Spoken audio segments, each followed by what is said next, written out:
এরপর সম্বর্ধনা জানাবো আমাদের ভারতীয় জাতীয় কংগ্রেস দলের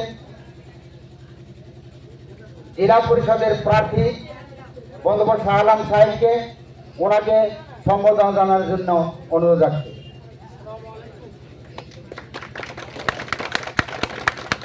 এরপর সম্বর্ধনা জানাবো আমাদের আঞ্চলিক পঞ্চায়েতের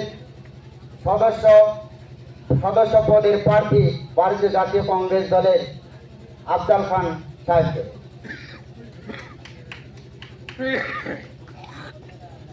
আসসালামু আলাইকুম।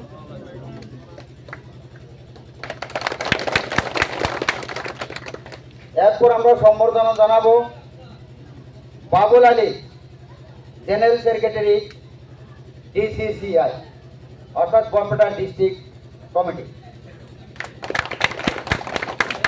এরপর আমরা সম্বর্ধনা জানাবো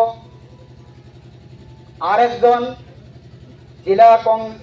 জেলা কংগ্রেসের সম্পাদক আনোয়ার হোসেন।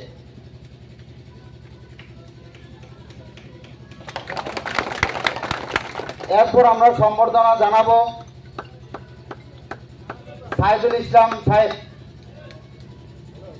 সম্পাদক ডিসিসিআই।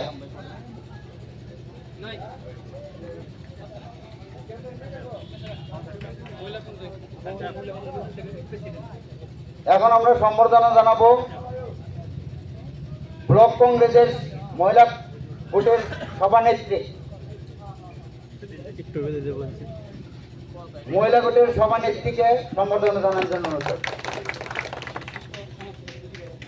এরপর আমরা সম্বর্ধনা জানাবো আমাদের মঞ্চে উপবিষ্ট বিশিষ্ট সমাজসেবক মজিবুর রহমান সাহেবকে, ওনাকে সম্বর্ধনা জানানোর জন্য অনুরোধ রাখছি। এরপর আমরা সম্বর্ধনা জানাবো আমাদের অঞ্চলের একজন মুরব্বী বিশিষ্ট সমাজসেবক রিটায়ার পশু চিকিৎসক আব্দুল কাদের ডাক্তার সাহেবকে, ওনাকে সম্বর্ধনা জানানোর জন্য অনুরোধ রাখছি।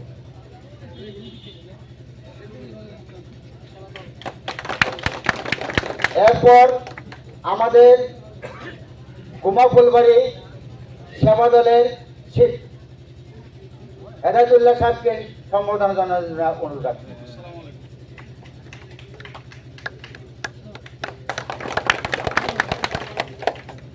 এরপর আমরা সম্বর্ধনা জানাবো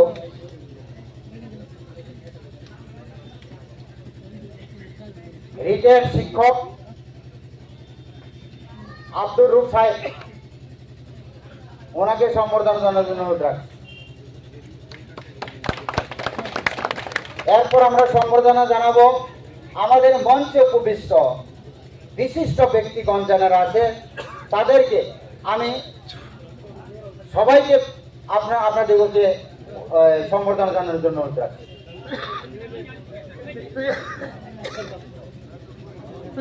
আমাদের বিসি সাহেব, আরফান আলী বিসি সাহেব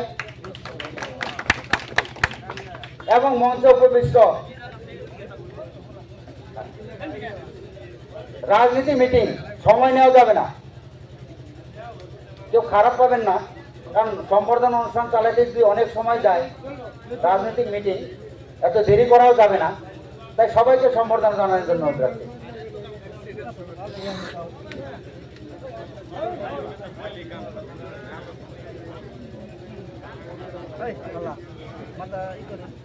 এবং সম্বর্ধনা অনুষ্ঠান পরিচালনার মধ্যে আমার মোবাইলে থেকে যাওয়া ভুল ত্রুটির জন্য মার্জনা চেয়ে আমি আমার সম্বর্ধনা অনুষ্ঠান সমাপ্ত করছি।